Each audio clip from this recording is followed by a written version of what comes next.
ਹੁਣ Manitoba cubic ਜਾਣ ਵਾਲੇ ਜਾਂ ਆਉਣ ਵਾਲੇ ਜਿਹੜੇ ਵੀ ਟਰੈਵਲਰਸ ਹੈਗੇ ਉਹ ਅਗਰ ਫੁੱਲੀ ਵੈਕਸੀਨੇਟਡ ਹੈਗੇ ਤਾਂ ਉਹਨਾਂ ਨੂੰ ਕੁਆਰੰਟਾਈਨ ਦੀ ਕੋਈ ਜ਼ਰੂਰਤ ਨਹੀਂ ਹੈਗੀ। ਕੈਨੇਡਾ ਦੇ ਉੱਪਰ ਇੱਕ ਪ੍ਰੈਸ਼ਰ ਇਹ ਵੀ ਹੈਗਾ ਕਿ US ਕੈਨੇਡਾ ਬਾਰਡਰ ਪਿਛਲੇ 15 ਮਹੀਨਿਆਂ ਤੋਂ ਬੰਦ ਹੈਗਾ, ਜਿਹਦੇ ਨਾਲ ਟ੍ਰੇਡ ਤੇ ਵੀ ਅਸਰ ਪੈ ਰਿਹਾ ਹੈਗਾ। ਨਾਲੇ ਜਿਹੜੇ ਲੋਕੀ ਆਉਣ ਜਾਣ ਵਾਲੇ ਅਸੈਂਸ਼ੀਅਲ ਵਰਕਰ ਜਾਂ ਨਾਨ ਅਸੈਂਸ਼ੀਅਲ ਜਿਹੜੇ ਵੀ ਸੀ ਉਹਨਾਂ ਨੂੰ ਵੀ ਕਾਫੀ ਖਾਸਾ ਮੁਸ਼ਕਿਲ ਪੇਸ਼ ਆ ਰਹੀ ਸੀ। ਜਦੋਂ ਤੱਕ ਸਾਰੇ ਸੇਫ ਨਹੀਂ ਹੋਣਗੇ ਉਦੋਂ ਤੱਕ ਕੋਈ ਵੀ ਸੇਫ ਨਹੀਂ ਹੈਗਾ, ਬਿਕੋਜ਼ ਕੋਰੋਨਾ ਨੂੰ ਤੁਸੀਂ ਮਤਲਬ ਕਿਸੇ ਤਰ੍ਹਾਂ ਵੀ ਰੋਕ ਨਹੀਂ ਸਕਦੇ ਹੋ, ਤੁਸੀਂ ਬਾਰਡਰ ਸੀਲ ਨਹੀਂ ਕਰ ਸਕਦੇ।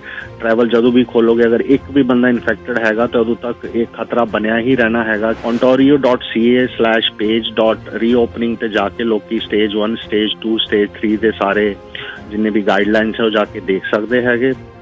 For all the latest updates, please subscribe G Media Group and press the bell icon. You are listening to The Harjinder Gill Show, Rams Punjabi, only on 1350 AM. Bhupinder ji ਬਹੁਤ-ਬਹੁਤ ਸਵਾਗਤ ਹੈ ਜੀ ਤੁਹਾਡਾ ਪ੍ਰੋਗਰਾਮ ਦੇ ਵਿੱਚ। ਹਰਜਿੰਦਰ ਜੀ ਸਤਿ ਸ੍ਰੀ ਅਕਾਲ ਐਂਡ ਹਰਜਿੰਦਰ ਗਿੱਲ ਸ਼ੋ ਦੇਖਣ ਵਾਲੇ ਸਾਰੇ ਸਰੋਤਿਆਂ ਨੂੰ ਵੀ ਮੇਰੀ ਤਰਫੋਂ ਸਤਿ ਸ੍ਰੀ ਅਕਾਲ ਤੇ good afternoon. Very good afternoon sir, welcome. ਤੇ ਦੱਸੀਏ ਸਰ ਇਸ ਵੇਲੇ ਤੁਸੀਂ ਕਿਵੇਂ ਐਨਾਲਿਸਿਸ ਕਰ ਰਹੇ ਹੋ, ਇਸ ਵੇਲੇ ਕਿਵੇਂ ਅਬਜ਼ਰਵ ਕਰ ਰਹੇ ਹੋ ਜੇ ਸਰਕਾਰ ਨੇ ਇਸ ਵੇਲੇ ontario ਗਵਰਨਮੈਂਟ ਨੇ ਜੋ ਕੋਸ਼ਿਸ਼ ਕੀਤੀ ਹੈ ਕਿ ਇਕਨੋਮੀ ਨੂੰ ਦੁਬਾਰਾ ਰੀਓਪਨ ਕੀਤਾ ਜਾਵੇ 15% ਦੇ ਨਾਲ, ਜਿੱਥੇ ਨਾਨ ਅਸੈਂਸ਼ੀਅਲ ਬਿਜ਼ਨੈਸਿਸ ਤੇ 25% ਦੇ ਨਾਲ ਅਸੈਂਸ਼ੀਅਲ ਬਿਜ਼ਨੈਸਿਸ ਨੂੰ ਜਿਹੜੀ ਖੁੱਲ੍ਹ ਦਿੱਤੀ ਗਈ ਹੈ, ਇੱਥੋਂ ਹੀ ਪਹਿਲਾਂ ਸ਼ੁਰੂਆਤ ਕਰੋ। ਹਰਜਿੰਦਰ ਜੀ ਪਹਿਲੇ ਮੈਂ 4 ਖੁਸ਼ਖਬਰੀਆਂ ਤੁਹਾਡੇ ਨਾਲ ਸ਼ੇਅਰ ਕਰ ਲਾਂ ਕਿ ਇੰਟਰ ਪ੍ਰੋਵਿੰਸ ਜਿਹੜਾ ਟਰੈਵਲ ਹੈਗਾ ਉਹਨੂੰ ਸਰਕਾਰ ਨੇ ਖੋਲ ਦਿੱਤਾ ਹੈਗਾ। ਠੀਕ ਹੈ। ਹੁਣ ਮੈਨੀਟੋਬਾ ਕਿਊਬਿਕ ਜਾਣ ਵਾਲੇ ਜਾਂ ਆਉਣ ਵਾਲੇ ਜਿਹੜੇ ਵੀ ਟਰੈਵਲਰਸ ਹੈਗੇ ਉਹ ਅਗਰ ਫੁੱਲੀ ਵੈਕਸੀਨੇਟਡ ਹੈਗੇ ਤਾਂ ਉਹਨਾਂ ਨੂੰ ਕੁਆਰੰਟਾਈਨ ਦੀ ਕੋਈ ਜ਼ਰੂਰਤ ਨਹੀਂ ਹੈਗੀ। ਠੀਕ ਹੈ। ਸੈਕੰਡ ਪੁਆਇੰਟ ਬੱਚਿਆਂ ਲਈ ਹੈਗਾ ਕਿ ਵੰਡਰਲੈਂਡ ਜਿਹੜਾ ਹੈਗਾ ਜੁਲਾਈ 7 ਨੂੰ ਖੁੱਲ ਰਿਹਾ ਹੈਗਾ, ਜਦੋਂ ਸਾਡੀ ਸਟੇਜ 2 ਪੂਰੀ ਹੋ ਜਾਣੀ ਹੈਗੀ। ਹਾਂਜੀ। ਥਰਡ ਪੁਆਇੰਟ ਇਹ ਹੈਗਾ ਕਿ ਫੁੱਲੀ ਵੈਕਸੀਨੇਟਡ ਜਿਹੜੇ ਵੀ ਲੋਕ ਹੁਣ ਅਰਾਈਵ ਕਰਨਗੇ ਕੈਨੇਡਾ ਦੇ ਵਿੱਚ ਉਹਨਾਂ ਨੂੰ ਕੁਆਰੰਟਾਈਨ ਨਹੀਂ ਕਰਨਾ ਪਏਗਾ। ਉਹਨਾਂ ਦੇ ਨਾਲ ਅਗਰ 12 ਸਾਲ ਤੋਂ ਘੱਟ ਬੱਚੇ ਛੋਟੇ ਹੈਗੇ ਤੇ ਉਹਨਾਂ ਨੂੰ ਵੀ ਕੁਆਰੰਟਾਈਨ ਦੀ ਕੋਈ ਰਿਕੁਆਇਰਮੈਂਟ ਨਹੀਂ ਰਹੇਗੀ। ਠੀਕ ਹੈ। ਤੇ ਚੌਥਾ ਪੁਆਇੰਟ ਇਹ ਹੈਗਾ ਕਿ 12 ਸਾਲ ਤੇ ਥੱਲੇ ਬੱਚੇ ਜਿਹੜੇ ਹੈਗੇ ਫਾਈਜ਼ਰ ਦੀ ਟਰਾਇਲ ਉਹਨਾਂ ਤੇ ਚੱਲ ਰਹੀ ਹੈਗੀ ਤੇ ਬਹੁਤ ਜਲਦੀ ਹੋਪਫੁਲੀ ਜੁਲਾਈ ਐਂਡ ਤੱਕ ਅਸੀਂ 12 ਈਅਰ ਤੋਂ ਥੱਲੇ ਜਿਹੜੇ ਬੱਚੇ ਹੈਗੇ ਉਹਨਾਂ ਲਈ ਵੀ ਵੈਕਸੀਨੇਸ਼ਨ ਅਵੇਲੇਬਲ ਹੋਣ ਦੇ ਆਸਾਰ ਹੈਗੇ। Very good. ਤੇ ਇਸ ਵੇਲੇ ਹੁਣ ਸਰ ਇਹ ਸਾਰੀਆਂ ਜਿਹੜੀਆਂ ਅਪਡੇਟਸ ਨੇ ਤੁਸੀਂ ਦੱਸਿਆ ਹੈ ਕਿ ਜਿੱਥੇ ਡੇ ਬਾਏ ਡੇ ਹੁਣ ਸਰਕਾਰ ਵੀ ਆਪਣੇ ਤੌਰ ਦੇ ਉੱਤੇ, ਚਾਹੇ ਅਸੀਂ ਫੈਡਰਲ ਲੈਵਲ ਤੇ ਗੱਲ ਕਰੀਏ ਜਾਂ ਪ੍ਰੋਵਿੰਸ਼ੀਅਲ ਲੈਵਲ ਦੇ ਉੱਪਰ, ਕਿਉਂਕਿ ਹੁਣ ਹਰ ਬੰਦਾ ਇਸ ਗੱਲ ਦੇ ਲਈ ਇੰਤਜ਼ਾਰ ਕਰ ਰਿਹਾ ਕਿ ਸਾਰਾ ਕੁਝ ਬੈਕ ਟੂ ਨਾਰਮਲ ਹੋਵੇ, ਤੇ ਸਰਕਾਰ ਦੀ ਜਿਹੜੀ ਪਾਲਿਸੀਜ਼ ਨੇ ਉਹ ਕੀ ਨੇ ਹੁਣ ਤੁਹਾਨੂੰ ਕੀ ਲੱਗਦਾ ਜਿਹੜਾ ਹੁਣ ਇਹ ਸਟੇਜਸ ਦੇ ਵਿੱਚ ਅਲੱਗ-ਅਲੱਗ ਫੇਜ਼ਸ ਦੇ ਵਿੱਚ ਇਕਨੋਮੀ ਨੂੰ ਰੀਓਪਨ ਕਰਨ ਦੇ ਲਈ ਜੋ ਇੱਕ ਰੋਡ ਮੈਪ ਤਿਆਰ ਕੀਤਾ ਗਿਆ, ਕੋਈ ਅਗਰੀਮੈਂਟ ਜਾਂ ਡਿਸਐਗਰੀਮੈਂਟ ਹੋਵੇ ਤੁਹਾਡਾ ਉਹਦੇ ਨਾਲ? ਹਰਜਿੰਦਰ ਜੀ ਦੇਖੋ, ਦਸੰਬਰ ਦੇ ਵਿੱਚ ਜਦੋਂ ਵੈਕਸੀਨ ਰੋਲ ਆਊਟ ਹੋਈ ਸੀ ਬਟ ਕਈ ਕਾਰਨ ਦੀ ਵਜ੍ਹਾ ਨਾਲ ਵੈਕਸੀਨੇਸ਼ਨ ਜਿਹੜੀ ਹੋ ਨਹੀਂ ਪਾਈ ਔਰ ਜਾ ਕੇ ਅਸੀਂ ਮਿਡ ਅਪ੍ਰੈਲ ਦੇ ਵਿੱਚ ਦੁਬਾਰਾ ਲਾਕਡਾਊਨ ਕਰਨਾ ਪਿਆ। ਔਰ ਤੁਸੀਂ ਨੋਟਿਸ ਕਰੋਗੇ ਕਿ ਕੈਨੇਡਾ ਦੇ ਵਿੱਚ ਜਿਹੜਾ ਲਾਕਡਾਊਨ ਹੈਗਾ ਇਹ ਬਾਕੀ ਕੰਟਰੀ ਦੇ ਮੁਕਾਬਲੇ ਜ਼ਿਆਦਾ ਦੇਰ ਤੱਕ ਰਿਹਾ ਹੈਗਾ। ਕੈਨੇਡਾ ਦੇ ਉੱਪਰ ਇੱਕ ਪ੍ਰੈਸ਼ਰ ਇਹ ਵੀ ਹੈਗਾ ਕਿ US ਕੈਨੇਡਾ ਬਾਰਡਰ ਪਿਛਲੇ 15 ਮਹੀਨਿਆਂ ਤੋਂ ਬੰਦ ਹੈਗਾ, ਜਿਹਦੇ ਨਾਲ ਟ੍ਰੇਡ ਤੇ ਵੀ ਅਸਰ ਪੈ ਰਿਹਾ ਹੈਗਾ। ਨਾਲੇ ਜਿਹੜੇ ਲੋਕੀ ਆਉਣ ਜਾਣ ਵਾਲੇ ਅਸੈਂਸ਼ੀਅਲ ਵਰਕਰ ਜਾਂ ਨਾਨ ਅਸੈਂਸ਼ੀਅਲ ਜਿਹੜੇ ਵੀ ਸੀ ਉਹਨਾਂ ਨੂੰ ਵੀ ਕਾਫੀ ਖਾਸਾ ਮੁਸ਼ਕਿਲ ਪੇਸ਼ ਆ ਰਹੀ ਸੀ। ਠੀਕ ਹੈ।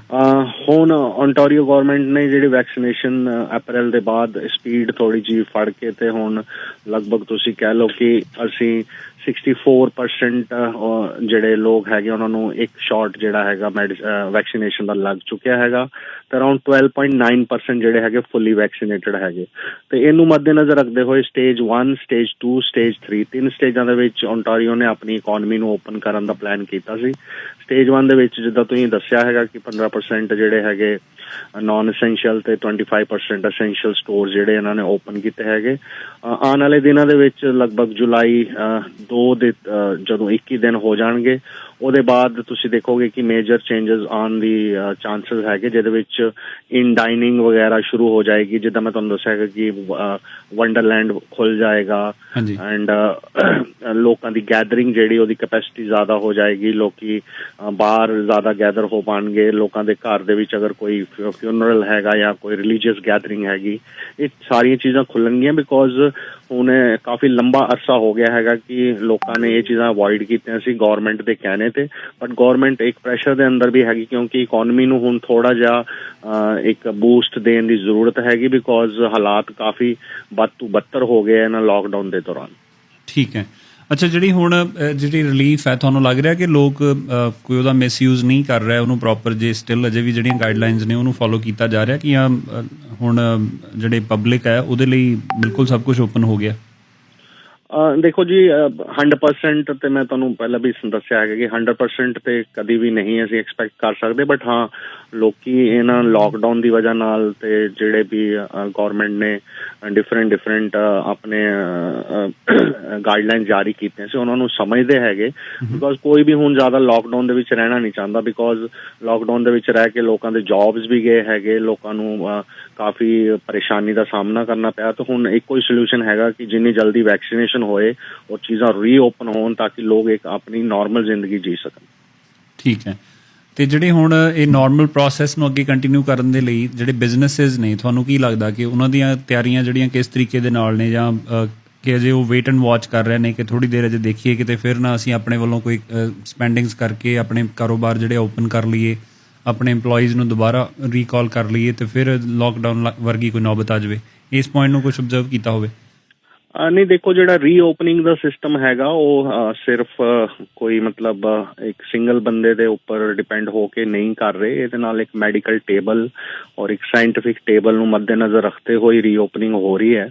ਔਰ ਮੈਂ ਤੁਹਾਨੂੰ ਪਹਿਲੇ ਵੀ ਦੱਸਿਆ ਹੈਗਾ ਕਿ ਮੇਨ ਜਿਹੜਾ ਰੋਲ ਅਦਾ ਕਰ ਰਹੀ ਉਹ ਵੈਕਸੀਨੇਸ਼ਨ ਹੀ ਕਰ ਰਹੀ, ਬਿਕੋਜ਼ ਵੈਕਸੀਨੇਸ਼ਨ ਅਗਰ ਲੋਕਾਂ ਨੂੰ ਹੋ ਜਾਊਗੀ, ਮਾਸਕ ਨਹੀਂ ਲੱਗਣਗੇ, ਜਿਹੜਾ ਕੋਰੋਨਾ ਹੈਗਾ ਉਹ ਇੱਕ ਦੂਜੇ ਨਾਲ ਨਹੀਂ ਫੈਲੇਗਾ ਤੇ ਫਿਰ ਓਪਨਿੰਗ ਦਾ ਮੈਨੂੰ ਲੱਗਦਾ ਨਹੀਂ ਹੈ ਕਿ ਕੋਈ ਜ਼ਿਆਦਾ ਪ੍ਰੋਬਲਮ ਆਏਗੀ। ਔਰ ਇਹਦੇ ਨਾਲ ਮੈਂ ਇੱਕ ਪੁਆਇੰਟ ਜੋੜਨਾ ਚਾਹੂੰਗਾ ਕਿ ਜਦੋਂ ਵੀ ਇੱਦਾਂ ਦਾ ਪੈਨੇਡੈਮਿਕ ਪਹਿਲੇ ਵੀ ਹਿਸਟਰੀ 'ਚ ਕਦੀ ਆਇਆ ਹੈਗਾ ਔਰ ਜਦੋਂ ਇਹ ਖਤਮ ਹੁੰਦਾ ਤਾਂ ਇੱਕ ਬੂਮ, ਪੈਨੇਡੈਮਿਕ ਬੂਮ ਜਿਹਨੂੰ ਕਹਿੰਦੇ ਆ, ਉਹ ਮਾਰਕੀਟ ਦੇ ਵਿੱਚ ਆਉਂਦੀ ਹੈਗੀ, ਬਿਕੋਜ਼ ਲੋਕਾਂ ਦਾ ਕਾਫੀ ਪੈਸਾ ਵੀ ਫਸਿਆ ਹੋਇਆ। ਲੋਕੀ 2 ਸਾਲ ਤੋਂ ਆਪਣੇ ਵੈਕੇਸ਼ਨਸ ਤੇ ਨਹੀਂ ਗਏ ਹੈਗੇ। ਤਾਂ ਤੁਸੀਂ ਨੋਟ ਕਰੋਗੇ ਕਿ travel industry, hospitality industry, tourism industry ਜਾਂ ਆਪਣੇ ਲੋਕਲ ਜਿੰਨੇ ਵੀ ਇਦਾਰੇ ਹੈਗੇ, ਇਹਨਾਂ ਦੇ ਇੱਕ ਬੂਮ ਪੱਕਾ ਤੁਸੀਂ ਦੇਖਣ ਦਾ ਮੌਕਾ ਮਿਲੇਗਾ ਆਉਣ ਵਾਲੇ ਦਿਨਾਂ 'ਚ। ਠੀਕ ਹੈ। ਅੱਛਾ, ਇਹਨੂੰ ਹੁਣ ਆਪਾਂ ਜੇ ontario ਤੋਂ ਬਾਹਰ ਚੱਲਦੇ ਹਾਂ ਥੋੜ੍ਹਾ ਜਿਹਾ, ਅਸੀਂ ਅੱਗੇ ਚੱਲ ਕੇ ਵੈਸੇ ਅਗਲੇ ਹਿੱਸੇ ਦੇ ਵਿੱਚ ਕੋਸ਼ਿਸ਼ ਹੋਣੀ ਮੇਰੀ ਇੱਥੋਂ ਹਰਕੀਰਤ ਸਿੰਘ ਹੋਰੀ ਜਿਹੜੇ ਕਾਉਂਸਲਰ ਨੇ ਆਪਣੇ ਵਾਰਡ 9 ਤੇ 10 ਤੋਂ ਬਰੈਂਪਟਨ ਤੋਂ, ਉਹਨਾਂ ਦੇ ਨਾਲ ਵੀ ਗੱਲਬਾਤ ਹੋਣੀ ਹੈ। ਸਤਪਾਲ ਜੌਲ ਹੋਰੀ ਕੁਛ ਮਿੰਟ ਦੇ ਲਈ ਕੁਛ ਰੀਸੈਂਟ ਇਸ ਵੇਲੇ ਜਿਹੜਾ ਸਿਟੀ ਲੈਵਲ ਦੇ ਉੱਪਰ ਜਾਂ ਪ੍ਰੋਵਿੰਸ ਲੈਵਲ ਦੇ ਉੱਪਰ ਜਿਹੜੀਆਂ ਅਨਾਊਂਸਮੈਂਟਸ ਨੇ ਉਹਨਾਂ ਦੇ ਬਾਰੇ 'ਚ ਵੀ ਹੋਰ ਲੇਖਾ ਜੋਖਾ ਕਰਾਂਗੇ। ਪਰ ਜੇ ਅਸੀਂ ਹੁਣ ontario ਤੋਂ ਬਾਹਰ ਨਿਕਲੀਏ, ਜੇ ਕੈਨੇਡਾ ਭਰ ਦੇ ਵਿੱਚ ਆਲੇ ਦੁਆਲੇ ਦੀ ਗੱਲ ਕਰਨੀ ਹੋਵੇ, ਜਾਂ ਉਸ ਤੋਂ ਬਾਅਦ ਫਿਰ ਇੰਟਰਨੈਸ਼ਨਲ ਲੈਵਲ ਦੇ ਉੱਪਰ ਇਸ ਵੇਲੇ COVID-19 ਦੇ ਇਫੈਕਟਸ ਜਾਂ ਆਫਟਰ ਇਫੈਕਟਸ ਨੂੰ ਤੁਸੀਂ ਕੁਛ ਐਨਾਲਿਸਿਸ ਕੀਤਾ ਹੋਵੇ? ਦੇਖੋ, ਕੋਵਿਡ ਦਾ ਮੈਂ ਤੁਹਾਨੂੰ ਪਹਿਲੇ ਵੀ ਦੱਸਿਆ ਕਿ ਜਿੰਨੀਆਂ ਵੀ ਡਿਵੈਲਪ ਕੰਟਰੀਆਂ ਹੈਗੀਆਂ ਉਹਨਾਂ ਨੇ ਵੈਕਸੀਨੇਸ਼ਨ ਦੀ ਹੋਰਡਿੰਗ ਕਰ ਰੱਖੀ ਹੈ ਔਰ ਪਿਛਲੇ ਸਾਲ ਵੀ ਕਰ ਰੱਖੀ ਸੀ। ਔਰ ਇਸ ਸਮੇਂ ਇੱਕ ਇੰਬੈਲੈਂਸ ਜਿਹਾ ਬਣਿਆ ਹੋਇਆ ਹੈਗਾ। ਅੰਡਰ ਡਿਵੈਲਪ ਕੰਟਰੀਜ਼ ਜਿਹੜੀਆਂ ਹੈਗੀਆਂ ਉਹ ਫੁੱਲੀ ਵੈਕਸੀਨੇਟਡ ਨਹੀਂ ਹੈਗੀਆਂ। ਅਗਰ ਤੁਸੀਂ ਅਫਰੀਕਨ ਕੰਟੀਨੈਂਟਸ ਦੀ ਗੱਲ ਕਰੋ ਜਾਂ ਏਸ਼ੀਅਨ ਕੰਟੀਨੈਂਟਸ ਦੀ ਗੱਲ ਕਰੋ, ਮੈਨੂੰ ਲੱਗਦਾ ਹੈਗਾ ਕਿ ਜਦੋਂ ਤੱਕ ਸਾਰੇ ਸੇਫ ਨਹੀਂ ਹੋਣਗੇ ਉਦੋਂ ਤੱਕ ਕੋਈ ਵੀ ਸੇਫ ਨਹੀਂ ਹੈਗਾ। ਬਿਕੋਜ਼ ਕੋਰੋਨਾ ਨੂੰ ਤੁਸੀਂ ਮਤਲਬ ਕਿਸੇ ਤਰ੍ਹਾਂ ਵੀ ਰੋਕ ਨਹੀਂ ਸਕਦੇ ਹੋ, ਤੁਸੀਂ ਬਾਰਡਰ ਸੀਲ ਨਹੀਂ ਕਰ ਸਕਦੇ। ਟਰੈਵਲ ਜਦੋਂ ਵੀ ਖੋਲੋਗੇ, ਅਗਰ ਇੱਕ ਵੀ ਬੰਦਾ ਇਨਫੈਕਟਡ ਹੈਗਾ ਤਾਂ ਉਦੋਂ ਤੱਕ ਇਹ ਖਤਰਾ ਬਣਿਆ ਹੀ ਰਹਿਣਾ ਹੈਗਾ ਕਿ ਕੋਈ ਵੀ ਕੰਟਰੀ ਜਿਹੜੀ ਸੇਫ ਨਹੀਂ ਰਹੂਗੀ।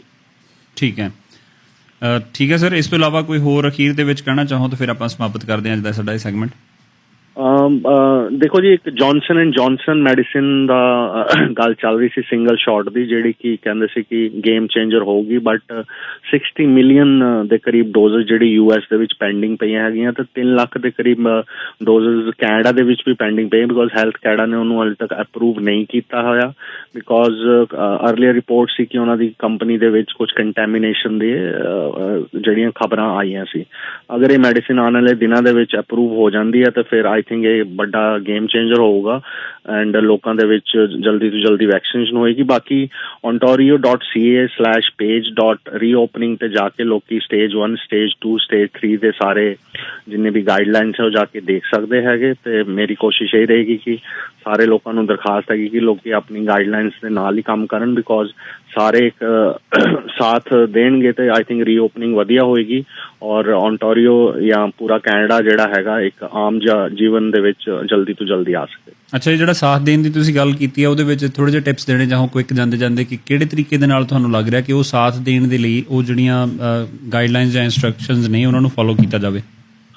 ਦੇਖੋ, ਗੌਰਮੈਂਟ ਦੀ ਜਿੱਦਾਂ ਗਾਈਡਲਾਈਨ, ਸਭ ਤੋਂ ਪਹਿਲੀ ਤਾਂ ਇੰਸਟਰਕਸ਼ਨ ਇਹ ਹੈਗੀ ਕਿ ਆਪਣੀ ਵੈਕਸੀਨੇਸ਼ਨ ਜਿਹੜੀ ਉਹਨੂੰ ਬੁੱਕ ਕਰਾਉਣ ਔਰ ਵੈਕਸੀਨੇਸ਼ਨ ਲੈਣ। ਜਿਹਨਾਂ ਦੀ ਸੈਕੰਡ ਡੋਜ਼ ਡਿਊ ਹੈਗੀ, ਚਾਹੇ ਉਹ ਓਲਡ ਏਜ ਦੇ ਹੈਗੇ ਜਿਹੜੇ ਆਪੋ ਆਨਲਾਈਨ ਨਹੀਂ ਕਰ ਸਕਦੇ, ਉਹਨਾਂ ਦੀ ਹੈਲਪ ਕਰਨ ਔਰ ਵੈਕਸੀਨੇਸ਼ਨ ਜਲਦੀ ਤੋਂ ਜਲਦੀ ਕਵਰ ਕਰਨ। ਬਿਕੋਜ਼ ਜਿੰਨੇ ਜ਼ਿਆਦਾ ਲੋਕ ਹੀ ਵੈਕਸੀਨੇਟ ਹੋਣਗੇ ਓਨਾ ਹੀ ਇਹ ਕਰੋਨਾ ਘੱਟ ਸਪਰੈਡ ਹੋਏਗਾ, ਓਨੇ ਹੀ ਅਸੀਂ ਸਟੋਰ ਜ਼ਿਆਦਾ ਖੋਲ ਪਾਵਾਂਗੇ, ਓਨੇ ਹੀ ਅਸੀਂ ਗੈਦਰਿੰਗ ਬਾਹਰ ਜ਼ਿਆਦਾ ਕਰ ਪਾਵਾਂਗੇ। ਬਿਕੋਜ਼ ਹਾਲੀ ਦੇਖੋ ਬੱਚੇ ਜਿਹੜੇ ਹੈਗੇ ਉਹ ਹਾਲੀ ਵੀ 12 ਸਾਲ ਤੋਂ ਥੱਲੇ ਜਿਹੜੇ ਹੈਗੇ ਉਹ ਹਾਲੇ ਵੀ ਵਲਨਰੇਬਲ ਹੈਗੇ, ਬਿਕੋਜ਼ ਉਹਨਾਂ ਦੀ ਟਰਾਇਲ ਨਹੀਂ ਹੋਈ, ਉਹਨਾਂ ਨੂੰ ਹਾਲੇ ਤੱਕ ਕੋਈ ਵੀ ਦਵਾਈ ਨਹੀਂ ਲੱਗੀ ਹੋਈ ਹੈ। ਔਰ ਜਿਹੜੇ ਡਿਫਰੈਂਟ ਵੇਰੀਐਂਟ ਜਿਹੜੇ ਆ ਰਹੇ ਆ, ਜਿੱਦਾਂ ਡੈਲਟਾ ਵੇਰੀਐਂਟ ਹੈਗਾ ਇੰਡੀਆ ਦਾ ਜਾਂ UK ਵੇਰੀਐਂਟ ਡਿਫਰੈਂਟ ਆ ਰਹੇ ਹੈਗੇ, ਇਹ ਬੱਚਿਆਂ ਲਈ ਕਾਫੀ ਖਤਰਨਾਕ ਹੈਗੇ। ਔਰ ਅਗਰ ਕੋਈ ਬੱਚਾ ਇਹਦੇ ਵਿੱਚ ਇਨਫੈਕਟਡ ਹੋ ਜਾਂਦਾ ਹੈਗਾ ਤਾਂ ਫਿਰ ਜ਼ਿਆਦਾ ਮੁਸ਼ਕਿਲਾਤ ਦਾ ਸਾਹਮਣਾ ਕਰਨਾ ਪੈ ਸਕਦਾ। ਬਿਕੋਜ਼ ਅੱਜ ਦੀ ਡੇਟ 'ਚ ਵੀ ਤੁਸੀਂ ਦੇਖੋਗੇ ਤੇ ICU ਦੇ ਵਿੱਚ 409 ਲੋਕ ਹੈਗੇ ਔਰ ਵੈਂਟੀਲੇਟਰ ਤੇ 268 ਲੋਕ ਹਾਲੇ ਵੀ ਹਸਪੀਟਲ ਦੇ ਵਿੱਚ ਪਏ ਹੈਗੇ। ਠੀਕ ਹੈ ਭਵਿੰਦਰ ਜੀ, ਅੱਜ ਦੇ ਲਈ ਬਹੁਤ-ਬਹੁਤ ਸ਼ੁਕਰੀਆ ਸਰ ਤੁਹਾਡਾ ਇਸ COVID-19 ਨਾਲ ਰਿਲੇਟਡ ਸਾਡੇ ਖਾਸ ਅਪਡੇਟ ਨੂੰ ਲੈ ਕੇ ਜਿਹੜਾ ਸੈਗਮੈਂਟ ਤੁਸੀਂ ਲੈ ਕੇ ਆਏ ਹੋ। ਬਹੁਤ ਮਿਹਰਬਾਨੀ ਬ੍ਰਦਰ। शुक्रिया जी, सत श्री अकाल। सत श्री अकाल जी, थैंक यू।